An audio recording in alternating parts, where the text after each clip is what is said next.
Hello friends, તો સ્વાગત છે આપ સૌનું મારી ચેનલ પર. તો મિત્રો, આ છે Gujarat secondary education board GSE, બરાબર ને, ગાંધીનગર. એટલે તેથી જે તમારે પેપર લેવાના છે. તો મિત્રો, આ પેપર બનાવેલું છે તમારા માટે. તો તમે ચેક કરો તમારા યુનિટ ટેસ્ટ કેવી જશે તેના માટે આ બધાથી પહેલાં પેપર તમે સોલ્યુશન કરો.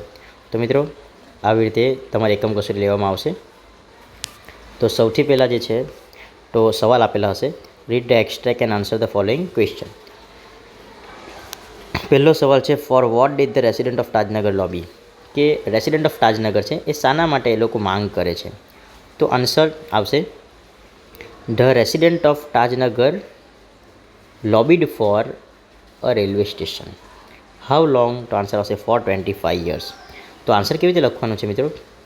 The resident of Tajnagar lobbied for a railway station in their village for 25 years. આ આપણો પ્રથમ પ્રશ્નનો જવાબ રહેશે.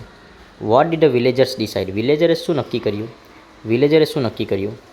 તો આન્સર આવશે the villager decided to take matters into their own hand. આ આન્સર આવશે, બરાબર. આગળ જોઈએ. How much money did they collect? એ લોકોએ કેટલા રૂપિયા ભેગા કર્યા? તો આન્સર લખવાનું they collected 21 lakh rupees. Okay, they collected 21 lakh rupees. Okay, આગળ જઈએ. ઓકે, પ્રશ્ન નંબર 4 જોઈએ કે what is MGP doing? MGP શું કરે છે? તો MGP is building a network of low cost solar માઇક્રોગ્રીડ્સ that provide 2 LED light and a mobile charging point. બરાબર, એ પ્રમાણે આપણે કરવાનું છે. તે પ્રમાણે આપણે કરી શકીએ, બરાબર ને. તો આટલું બી લખી શકીએ, MGP is building a network of low cost solar mini grids.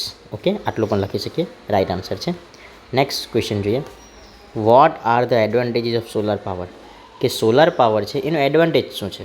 Advantage તો solar power is smokeless source of light, એ પણ છે. બીજું, it is cheaper, that it is cheaper than kerosene. આ બે ફાયદા છે. નેક્સ્ટ જોઈએ આપણે જવાબ.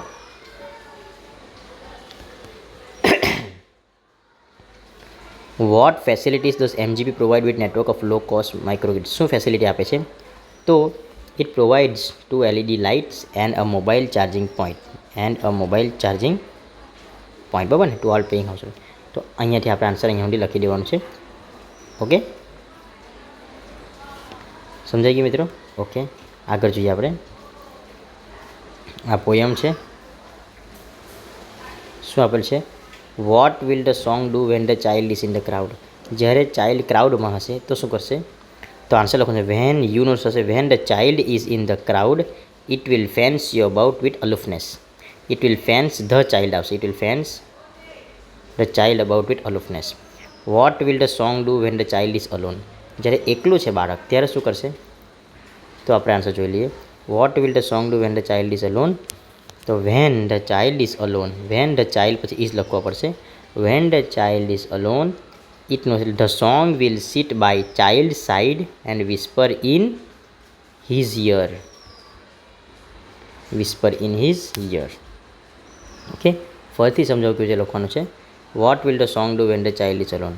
તો when the child is alone the song will sit by his side and whisper in his ear. Okay, એ પ્રમાણે the song will win its music around the child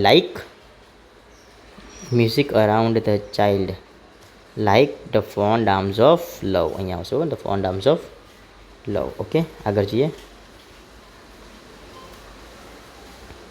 આમાં જોવાનું છે આપણે કે the party was held last evening. શું આપેલું છે?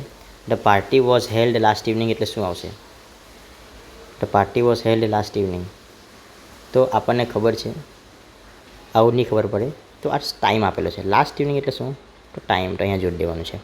અને ઓલવેઝ, જ્યારે ઓલવેઝ આવે તો ફ્રિકવન્સી જોઈ લેવાનું. તો frequency of action. Vimal sang the song સ્વીટલી. કેવી રીતે ગાય છે? LY વાળા જ્યારે વાક્ય હોય તેને કહેવાય expressing manner. I have to આવે એટલે કમ્પલ્ઝન. ઓકે મિત્રો, સમજાઈ ગયો હશે તમને? ઓકે, આગળ જોઈએ.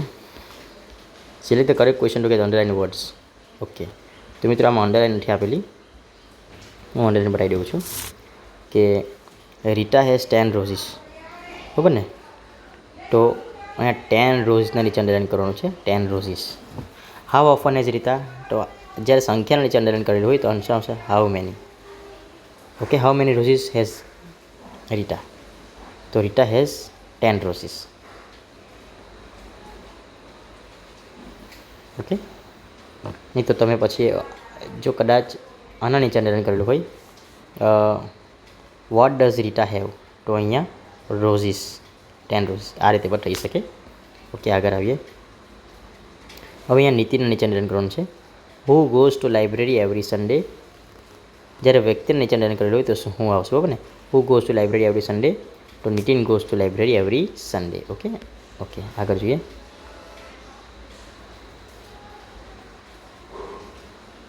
હા, I get up early in the morning, I go for a walk, then I read newspaper, I get ready for school. Start લાગે આઈના જગ્યા પર લખવાનું છે રમેશ, તો શું મિત્ર થશે? કેવી રીતે લખવાનું છે? Ramesh gets up early in the morning, આઈનું છે he goes for a walk, then he reads newspaper, then he gets ready for school. Okay, આઈના જગ્યા પર પહેલાં રમેશ મૂકવાનું, પછી અહીંયા આઈ હી, અહીંયા પણ હી અને અહીંયા હી. ગેટનું ગેટ્સ થશે, ગોનું ગોઝ, રીડનું રીડ્સ અને ગેટનું ગેટ્સ. આ પ્રમાણે બદલાવ થશે. Okay, Ramu wax up early, તો રામુ વોક અપ, આ વર્તમાન કાળનું થયેલું છે, ભૂતકાળ. રામુ વેક અપ, તો he went to the market, he bought vegetable, he came home and cooked food. Okay, ફરીથી સમજાવું છું, ભૂતકાળ કરવાનું છે. તો વેક્સ અપનું થયેલું છે વોક અપ, તો ગોનું થશે વેન્ટ, બાયનું થશે બોટ, કમ્સનું કેમ, બરાબર? એ પ્રમાણે. હવે ડિસ્ક્રાઇબિંગ એક્શન. કિરણ શું કરે?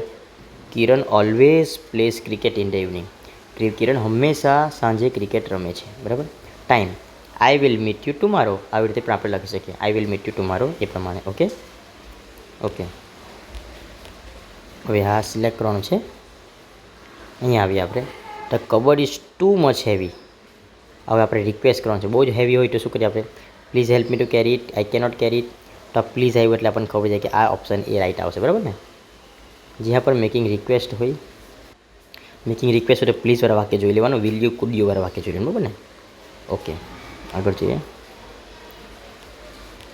Okay, remove the cap of the bottle, remove the cap of the bottle શું આવે? Shake it twice or thrice then make the medicine, see the price of the bottom, શું આવશે પહેલાં? ઓકે, તો remove the cup, અહીંયા describing process આવશે, તો અહીંયા આવશે શેક ઇટ વેલ. ઓકે, એ પ્રમાણે. Write an essay on any one, આ બે પર તમારે એક એસે લખવાનું છે, 4 માર્ક્સનું છે. ઓકે મિત્રો, તો વિડીયો ગમ્યો હોય તો લાઈક કરો, અને બધા જ પેપરનું જે તમારા પાસે તમારા માટે એકમ કસરત પેપર બનાવીને હું મૂકીશ. Okay, thank you friends, welcome.